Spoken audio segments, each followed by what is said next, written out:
This is not a drill. Meghan Markle is now in full preparation for her divorce from Prince Harry. I've got the inside story. Now, in recent months, the Duchess has struck out alone with her social media posts in which Harry barely gets a mention, and solo interviews, solo guest appearances, solo attendance at parties, and solo attendance at events, all without Harry, and trips around the world all by herself. All by myself, including her train wreck visit to Paris, which was a hot mess. Meghan's trip to Paris was a disaster in which she desecrated the memory of Princess Diana. And lo and behold, this week, another lone voyage to Washington, D.C., where she said the quiet part out loud, that she's planning a solo business empire. Meghan is going it alone. This is not about the Sussexes. This is Meghan's business empire as she prepares for financial security in full knowledge that a divorce is coming. Now, it's quite clear to me that Meghan Markle did not marry for love. She married for ambition. Those goals have been achieved, and Harry is now surplus to requirements, and he is damaged goods as far as Meghan is concerned. Here's the issue with Meghan Markle. If you are no longer of use, it is game over and you are out.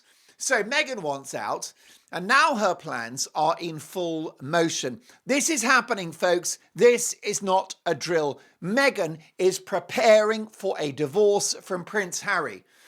Now, the truth is that Harry is as miserable as can be, bored and depressed. So this is a split that's going to be terrible for Harry. He will be emotionally devastated. Plus, it will leave him horribly isolated, having burnt his bridges with his family and his home country. And the split for Prince Harry will be financially ruinous. Harry is going to be in big financial trouble. Don't forget the Mark Dolan show revealed months ago that there is no prenuptial agreement. There's no prenup. Harry is in trouble. Now, the couple have barely been seen together in public for a year, which is incredibly strange for two people who we are told constantly through the Sussex PR machine that they're very much still in love. Do me a favour, pull the other one. I'm not having it. So they made a brief appearance at Kevin Costner's charity fundraiser. Big deal. They went down the road to another luxury property in California to visit Kevin Costner. The only positive from that event is that Meghan came face to face with a proper actor. That must have been a good experience for her. Maybe she flirted with Kevin Costner, by the way. It could be that she's interested. Meghan Markle is preparing for a divorce, and she will be in the market for a more famous, more powerful, and richer man than Prince Harry. Maybe. Let me know in the comments. Would Meghan go after Kevin Costner? He's recently divorced, so he's no doubt got a girlfriend because Kevin Costner is one of the most eligible bachelors in the world. But he's technically single. He's not married. So Costner's available. And he's a wealthy man. He lives down the world. Kevin Costner is worth in the region of $500 million. That's exactly the kind of guy, exactly the kind of third husband that Meghan is looking for. It's either that or an aging billionaire, some kind of mogul like Warren Buffett. Oh, I love Warren Buffett. It's really lucky that I'm into 95-year-old men with very wrinkly faces and exhausted, tired out internal organs. That's just the look I go for. I love men with exhausted kidneys. I really do. What I'm looking for is a man whose liver is about to shut down, like full liver lockdown. That's what I'm looking for. And I'm so in love with Warren Buffett and his elderly pancreas. It's exactly what I'm looking for. And Warren's so cute. And every night we have a cute thing, right? I stroke him, and I stroke him so quickly that it's nearly like buff. It's nearly like buffing. You know, like a buffing machine? You have it buffing on your nails. Like the buff of this brush. Well, I buff the Buffett every night. I tuck Warren up in bed in his monogram pajamas. You say potato, I say tomato. And I buff the Buffett, and I buff him thoroughly and aggressively every night, and he loves it. And it gives his elderly, exhausted organs the power of good. Because his esophagus now is so wrinkly. I can't tell you. His intestines are wobbly. And his pituitary gland is all shriveled up. It's all shriveled up. It's all, as the Americans say, the rappers say, it's all mash up. His pituitary gland is all mash up. I love Warren Buffett, and I buff the Buffett. So she'll be looking okay. I say I'm joking about Warren Buffett. I wouldn't put it past Meghan, right? All bets are off when she's single. I promise you. Don't forget, the Mark Dolan show was the first show in the world to put Harry and Meghan on 24/7 Divorce Watch. It is happening. And secondly, let me tell you that we called it with the Clarence House Summit that it would happen. And most of the experts, most of the commentators said it ain't going to happen. Charles is furious. Well, it did happen. It was a mistake, of course, but we called it. And I'm calling it that when Meghan divorces Harry, you can bet your bottom dollar. If I had $1 million, you can bet your bottom dollar it will be a very, very rich man. Because Meghan is no feminist. Don't let her tell you that she's a feminist, that she's a trailblazing female. Her great claim to fame is that she married a rich, famous man who was a prince. That is not exactly a feminist fairy tale. Gloria Steinem, she ain't. Who's the other one? Jermaine Greer, she ain't. This is not the female eunuch, let me tell you. So Meghan's no feminist. Meghan will look for a rich man and she'll go for someone like, she'd take Costner. Let me know in the comments, who do you think Meghan will be after? I think she would be interested in Costner because that's a way back into the movie business and he's got an absolute pile of cash. He's got a chunk of change, that man. There are others in the Hollywood industry. She could be a homewrecker and rip George Clooney out of his marriage to Amal. That would be something. She could swoop in. Meghan could swoop in with a hostile takeover of Amal Clooney and George and take him out like a SWAT team. And Amal will not know what hit her because you can say what you like about Meghan Markle. But I've identified, and the Mark Dolan show is the first show in the world to have identified what Meghan's talent is. And we have the answer only on this show. What is Meghan's great talent? Is she the most beautiful woman in the world? No. Is she a talented actress?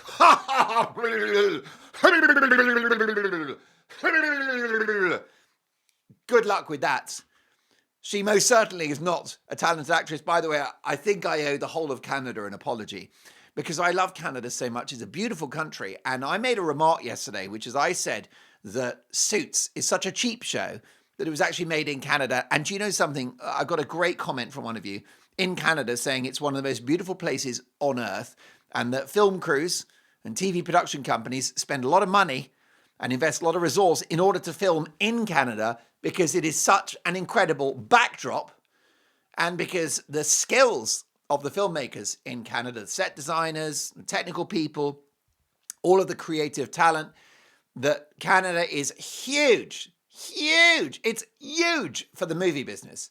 And therefore, you're absolutely right to point that out. And therefore, it's no shade to be throwing on the TV show Suits that it was done in Canada. My point was that they were pretending they were in America whilst in Canada for budgetary reasons, because filming in American cities now is so onerous because of the high taxes in a lot of American states, which is crazy, but that's life, okay?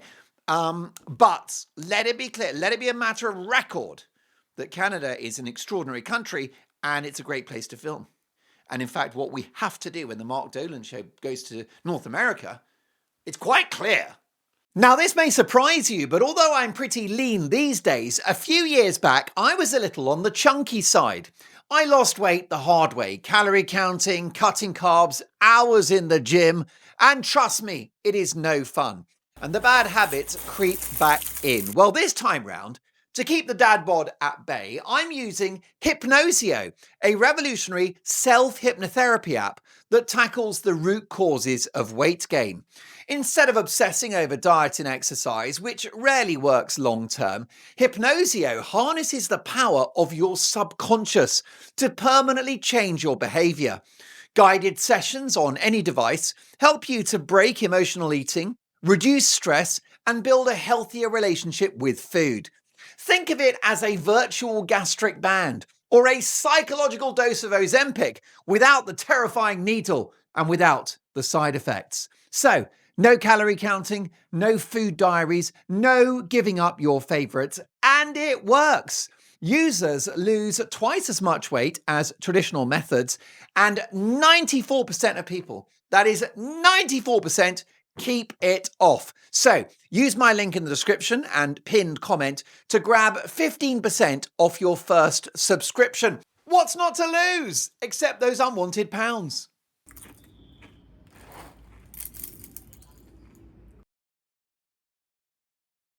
It's quite abundantly clear that I must go to Canada. And go to Canada, I will, eh? I'll go to Canada, eh? Because it's a great country, eh? And all you have to do if you want to sound Canadian is speak with an American accent, but don't open all of your mouth. So if you want to be Canadian, you just keep some of your mouth completely closed and allow the words to sneak out of the corner, and you become Canadian. And it's a miracle, but it works every time. So, we love Canada. And by the way, I mean, some of my comedy heroes are Canadian, including John Candy, Leslie Nielsen. Isn't Jim Carrey Canadian? I think so. Anyway, Canada, Bryan Adams. Oh, I'm gonna run to you. Yeah, I'm gonna run to you. If the feeling's fine, I'm gonna stay all night. I'm gonna run to you. Back in the summer of '69. Wow, yeah. Oh no, the best one. My favorite Bryan Adams song. Let me tell you. Let me say just this. Let me say just this. Bryan Adams did a song with the most politically incorrect words. And I love things which are politically incorrect. I really do. I want to go back to a time when you can say outrageous things and not go to jail. Wouldn't that be lovely? Wouldn't that be cute? He wrote this song and it was called, the title was, The Only Thing That Looks Good on Me Is You. Oh my goodness. I think I've just cancelled myself saying that. It is definitely a mic drop. The only thing that looks good on me. The only thing that looks good on me. Stop, finally down now. Is you. It could only be you. He's quite hard to sing. I'm very settled with the Elton. By the way, I've actually taken a request for the end of today's show. Somebody's requested an obscure Elton John song, which they're getting at the end of the show. This is not a drill.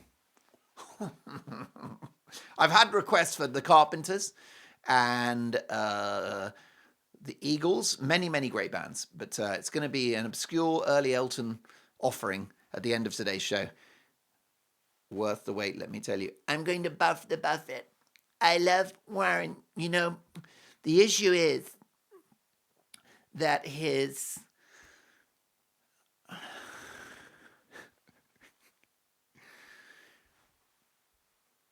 gastric lining is very, very worn out. You know, it's got holes in it. It's puffy and all rutted.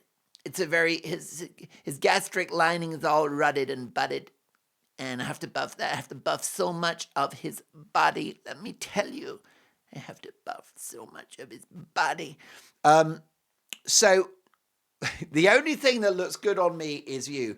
That's politically incorrect, but who cares? Do you know what? It's a love song.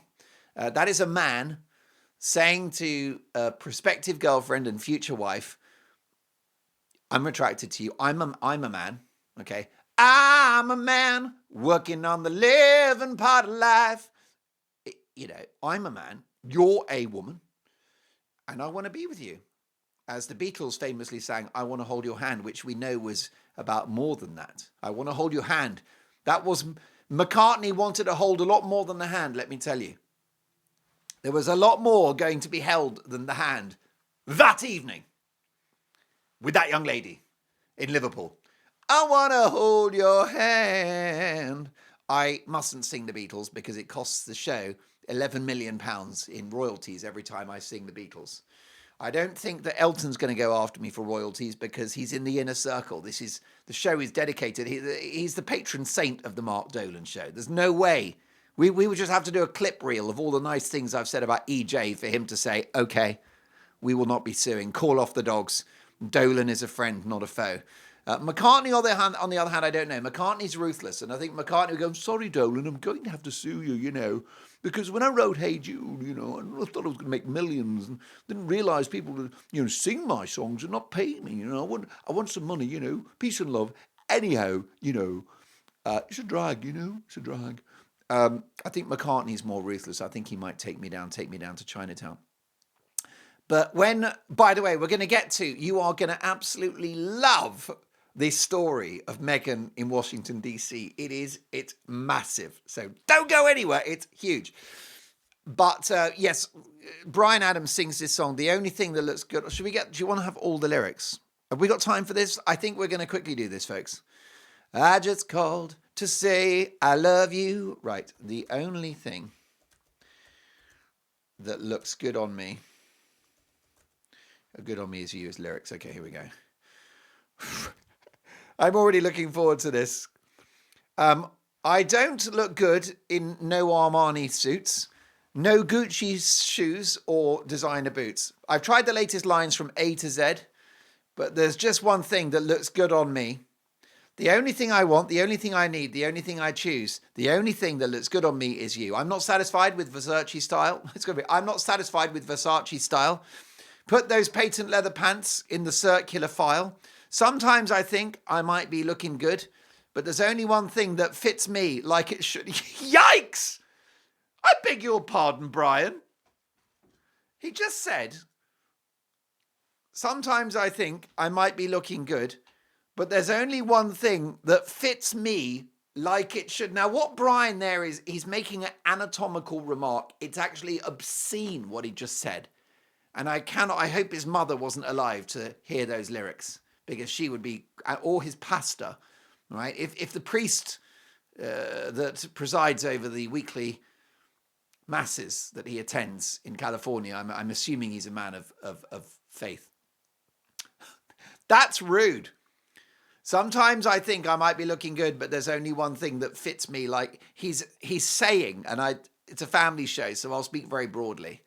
But he's saying that she fits him and then he fits her in a very anatomical way. Yikes. I mean, seriously, this is out of my pay grade.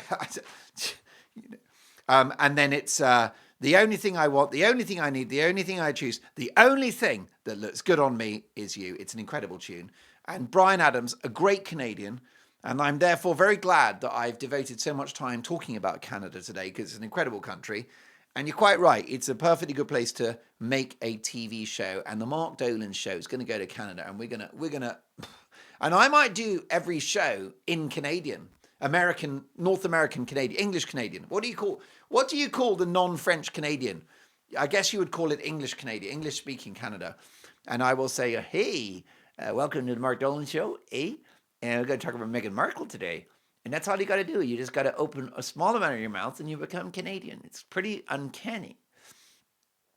So Meghan is planning divorce. That is very clear. That's happening. This is not a drill. And she is looking, and she will be looking for a husband. And it'll be a wealthy person. It'll be a newspaper tycoon like Rupert Murdoch, who can give her money and distribution. Okay? Rupert Murdoch, one of my heroes. I like Meghan Markle. I'd marry her in a flash. I've invested a lot of money in my life. I've bought newspapers, television networks, radio stations. And Meghan will be a sound investment. And let me tell you, she's a woman with good genetics, Meghan Markle. Robust blood cells, a healthy immune system, biologically sound, metabolically strong, robust metabolism. In fact, what I would say about Meghan, right? is as follows. Sometimes I think I might be looking good, but there's only one thing that fits me like it should, and it's Meghan Markle, is what it is. The bottom line is that they are over, and what we've got with this Washington, D.C. speech from Meghan, this public appearance, is her saying the quiet bit out loud that she's moved on and she's planning for the future. Because the only time we saw Harry and Meghan together is when inexplicably they teamed up to receive an award for Humanitarians of the Year. I mean, seriously, let me know in the comments, are Harry and Meghan humanitarian? They do a lot for charity. Yes, they do. But what is the motivation? I think it's public relations. I'm glad that those causes get the money, and I will credit the Sussexes for helping the causes, okay? I've said that. But I don't know how much the charity, the Archewell Foundation, how much it costs to run. The headquarters, the administration of it, the staff, the flights, the posh dinners, the hotels. You know, I don't know. I'm not so sure. When Elton John set up the Elton John AIDS Foundation, he actually paid for the headquarters. Did you know that? He actually said, I'm looking after the building and the staffing. So he pays for the running of his charity, comes out of his pocket, which means that every dollar that you give to the Elton John AIDS Foundation goes to people directly or indirectly affected by AIDS, HIV. Isn't that incredible? But I don't know about the Archewell. I'm sure they do a good job. Don't get me wrong. But is it PR and what are the overheads? It's a reasonable question to ask about any charity, by the way. I used to I had a housemate that worked in a charity, very nice person, but she was permanently on paid holiday, and they spent most of the year organising the Christmas party. Is all I'm going to say. And it was a charity, it was a top-level charity, and all day long they were organising the Christmas party.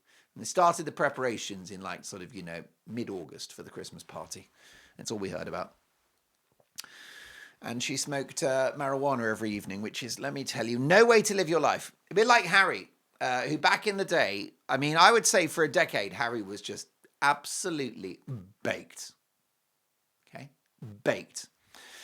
So they went to this Humanitarians of the... That's the only other time that we've seen them together, even though we're told they're so in love and they're so happy together. Do me a favour. By the way, Humanitarians of the Year, right? A bit ironic, given that they are two of the cruelest, most destructive public figures out there, having launched a vicious and distinctly unhumanitarian war against Harry's family, against the British people, against the British press, and against the very monarchy itself. I'd love to know what the late, great Queen Elizabeth thinks about Harry and Meghan's humanitarian award, because they weren't very humanitarian when she was seeing out her final days, mourning Philip and worrying about what might be in the forthcoming book that would become Spare.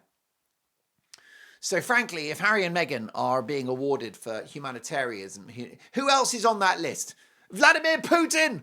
If Harry and Meghan are humanitarians, let's give Vlad a go. What about Kim Jong-un of North Korea? He's quite sweet, really, isn't he? He's just misunderstood. Kim Jong-un just needs a hug, is all he needs. He needs a hug, and you know what he needs? He's quite chubby. He needs his cheeks, and he would love that.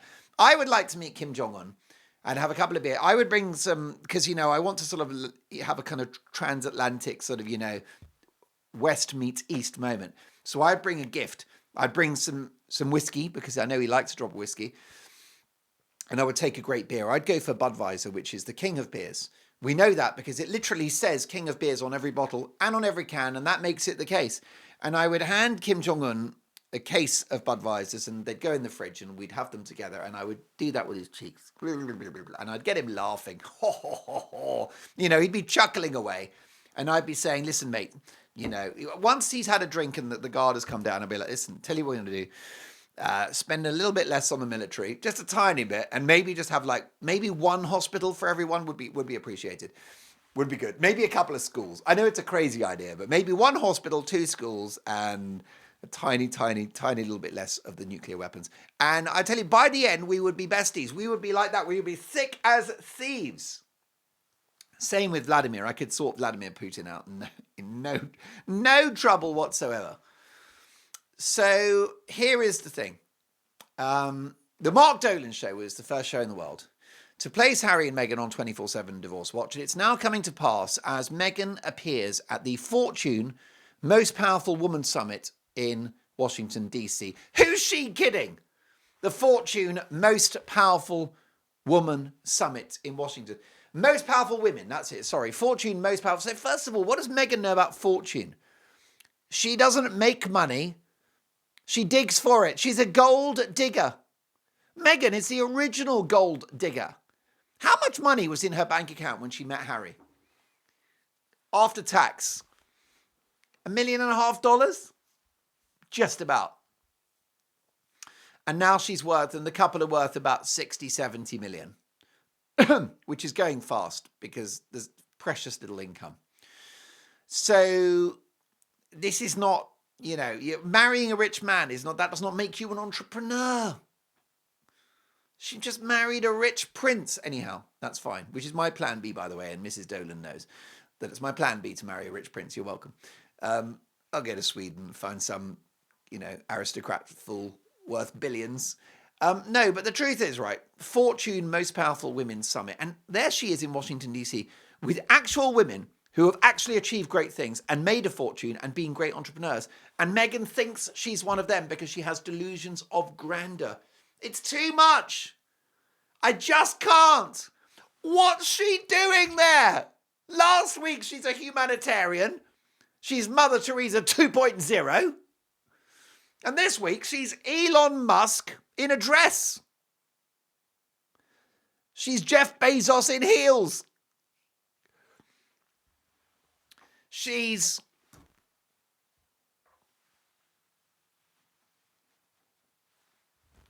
Mark Zuckerberg in lipstick. I can't bear this cosplay of all the different people that Meghan pretends to be.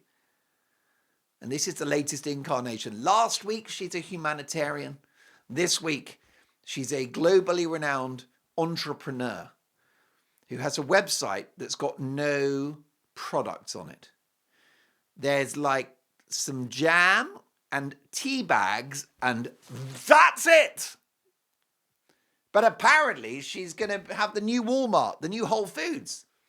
She's going to change the world. By the way, I love American supermarkets. I love them. And I've got so many favorites. I did enjoy the Whole Foods. I like the way that you have the hot buffet. It's very convenient.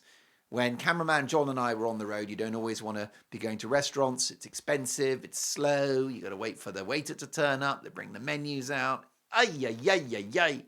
We're on the road. We've got a tight schedule.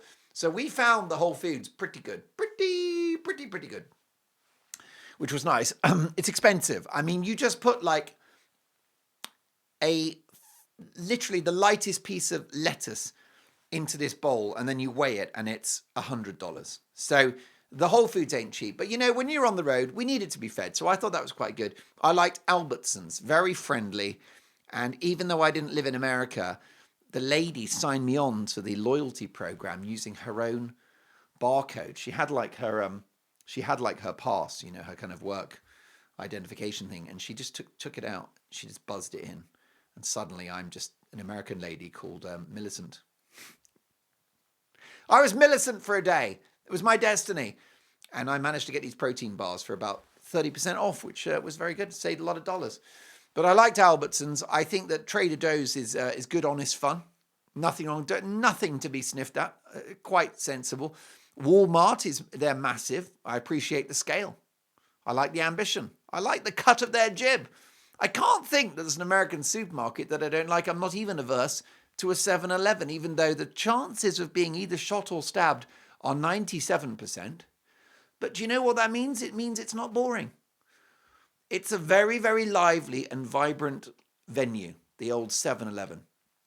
And I'm very impressed because although it's very small, the 7-Eleven shop is small, but they have, for some reason, 11 different choices of freshly brewed coffee. It's like got this capacious choice of coffees. It's a tiny store with 11 coffees. It shows that the Americans have got their priorities absolutely right.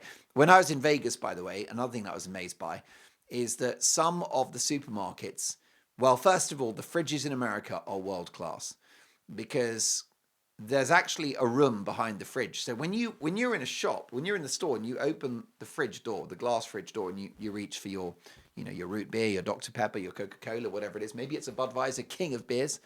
America, by the way, they have these really big cans of beer. So I think it's a pint. It's pretty generous. But you look through and you'll see that there's just like a cold room as part of the refrigerator. The refrigerator. I put the lavender towels go in the refrigerator, which Mark Dolan says is a fire hazard. They go in the refrigerator. But you basically got a cold room. And what the workers do in these shops is they go into the room and they put the whole crate of drinks in and you go the other side. I love it. It's a beautiful, and in Vegas, it's so hot in Vegas that one of the fridges is a freezer and they just have drinks which are frozen. That's how hot Vegas is, that you just buy like a frozen 7-Up or a frozen Sprite and then you take it outside and within 3 seconds it's room temperature. So they've got it all worked out. We love America. So she's there in Washington, D.C., and a lot of hilarious things happened at the summit, which we're going to come to, including Meghan justifying the Netflix deal that's not a deal. And the excruciating moment that she compared herself to the Obamas. But the big story, the headline news, is her plan to build a solo business empire over which Harry will have no control, the money from which he will never see, and to which his name will never be put. Right? There'll be no Harry in the IP, the intellectual property of this project. This is Meghan's baby. And it's been abundantly clear for months now that Meghan sees Harry as toxic for her brand. She sees him as a liability. And do you know something? She's not wrong. Everything he touches turns to mud, including the African Parks charity and Sentebale, which is now a smoking ruin of a charity and a public relations dumpster fire. Did you know that donations to Sentebale have gone up since Harry left? Lol. Yikes. Yikey, yikey, yikey. Yes, folks. Donations to Sentebale have gone up through the roof since Harry left. It's a thing of beauty. So that's it. That's it. So here we go. She knows that the guy is a toxic brand for her. And who could blame Meghan for tiring of Harry? She's sick of him. She wants out. We talked about it a few shows ago. Is Harry getting any? Well, I went there. I'm so sorry I went there. Is Harry getting any? And the conclusion from you in the comments is he ain't getting any. Some of you said very occasionally when Meghan wants, when Meghan decides that it's in her best interests. There might be some strategic reason. But the abundant message from the comments is that Harry, he ain't getting any. He ain't heavy. He's my brother. Do you know that song? He ain't heavy. He's my brother. He ain't heavy. He's my brother. Fun fact about that. A young session piano player did the piano playing on He Ain't Heavy, He's My Brother. And that was a young Reg Dwight. That was Elton John. So yes, before he was famous, he played piano on He Ain't Heavy, He's My Brother, which is a lovely song. And if you have a little listen, you'll hear old Elton tinkling on the ivories. Who could blame Meghan for tiring of Harry's low moods, his introspective behaviour? He's even let himself go as he piles on the pounds and doubtless mainlines Meghan's collection of Napa Valley wines. No wonder she hasn't got any stock on the website. Harry's chewed through all of it. Harry and Meghan, because Meghan, she puts it away. I mean, Harry's not getting any, but my goodness, the wine is flowing. And most devastatingly, Harry has ceased to be of use to Harry. That's why he's done for. And she's now claimed from him the royal titles. She's got Duchess of Sussex, which of course, unless she remarries, she keeps Duchess of Sussex. So if she's a little spinster for a few years, we will have to call her Duchess of Sussex, which I find obscene. And none of this, right? She's got the royal titles, the social position, the fame. None of it would have happened if she hadn't married an English prince. which means her claims of being a feminist, as I've said, are complete bunkum. But the issue is that she's looking for a rich man. The one thing, by the way, that she'll never have, doesn't matter who she marries, she will never have pedigree or breeding. I'm sorry, dear, you can't buy that.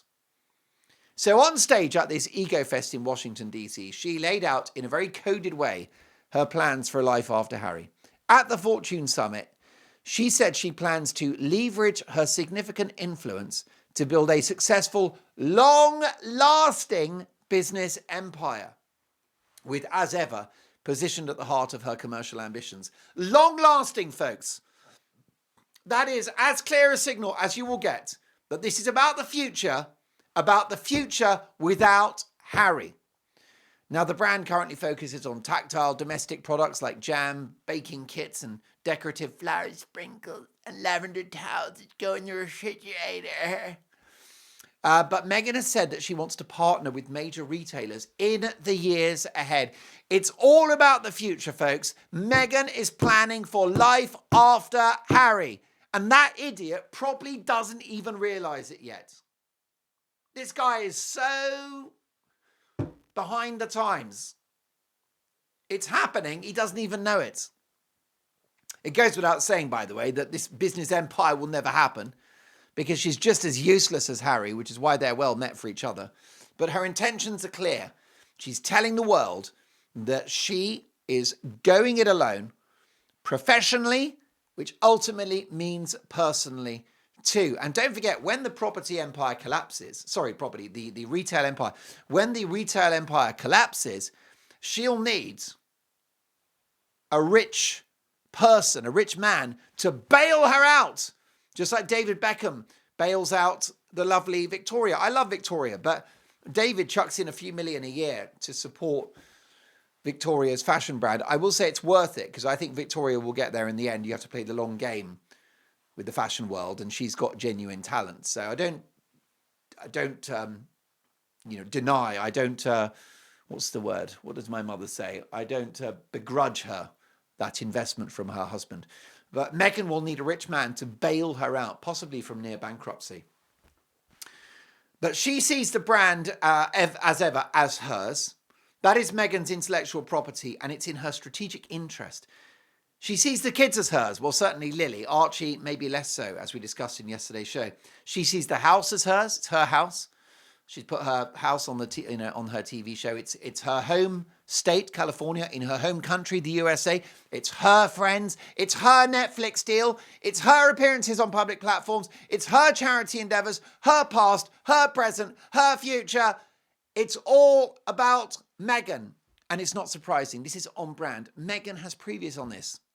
Okay? She pushes people out of her life. That's what she does.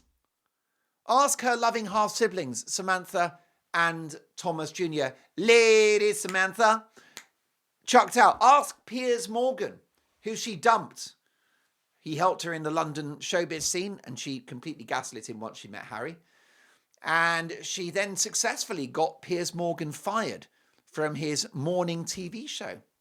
Right? This is what Meghan does.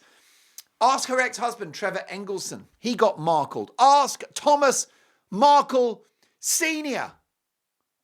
And it's all going to happen to Harry. Harry is next. And she's saying the quiet part out loud. And here's the kicker before we go. She tries to sell the Netflix deal, right? Which is, it's not a deal. It's a first look arrangement. What that means is that if she has an idea for a show, she calls Netflix and goes, here's an idea for a show. And Netflix will say, no, that's a terrible idea.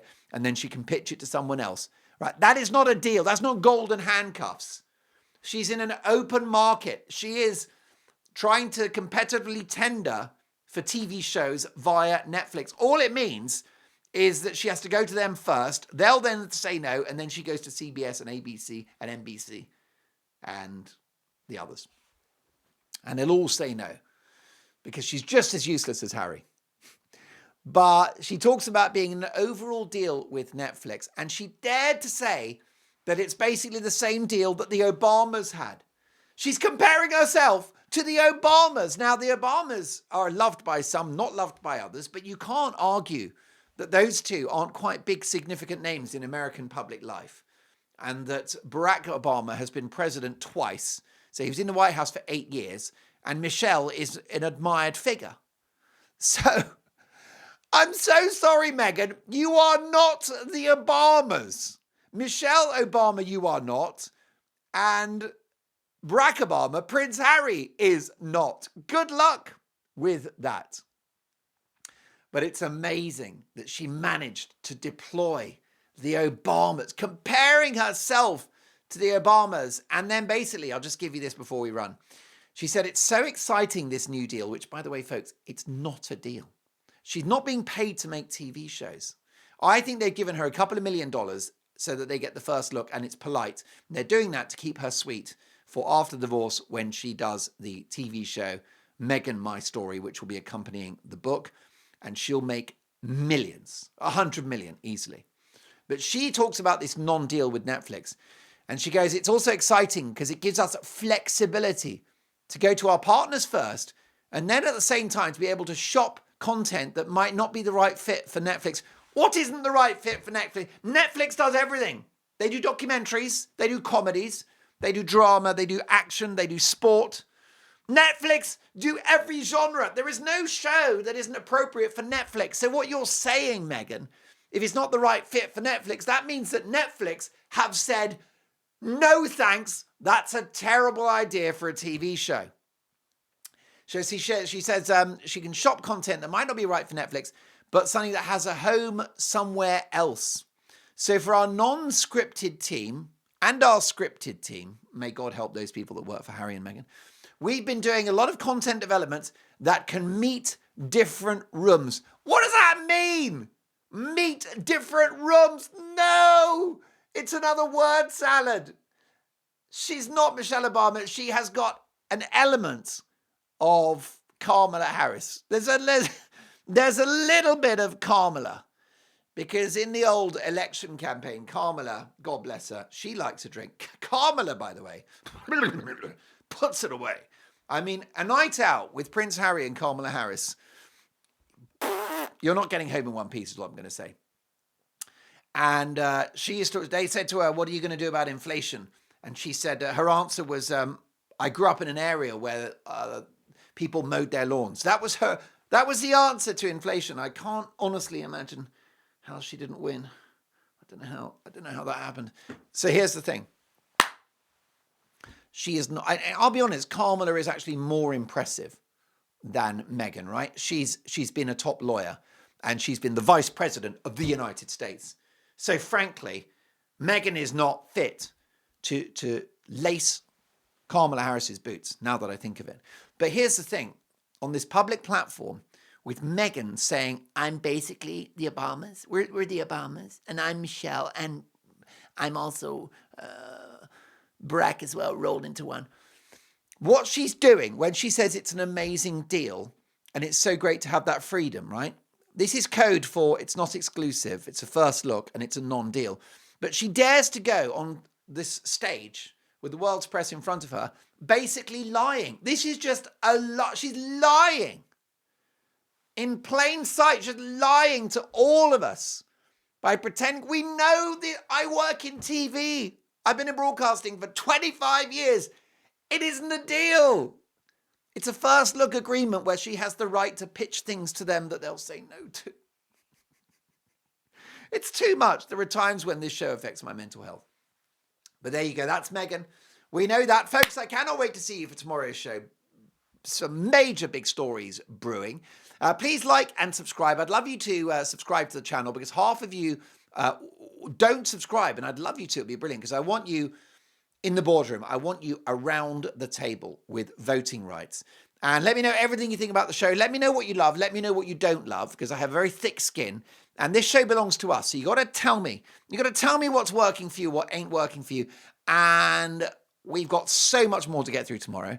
And I just want to say big love, stay awesome, and bye for now. And where do we go? Where do we go from here? Oh, let's play out with something obscure, but I think excellent. Crazy was the feeling, restless were my eyes, insane they took the paddle, my arms, they're paralyzed. So where to now, St. Peter? If it's true, I'm in your hands. I may not be a Christian, but I've done all one man can. I understand I'm on the road where all that was is gone. So where to now, St. Peter? Show me which road I'm on, which road I'm on.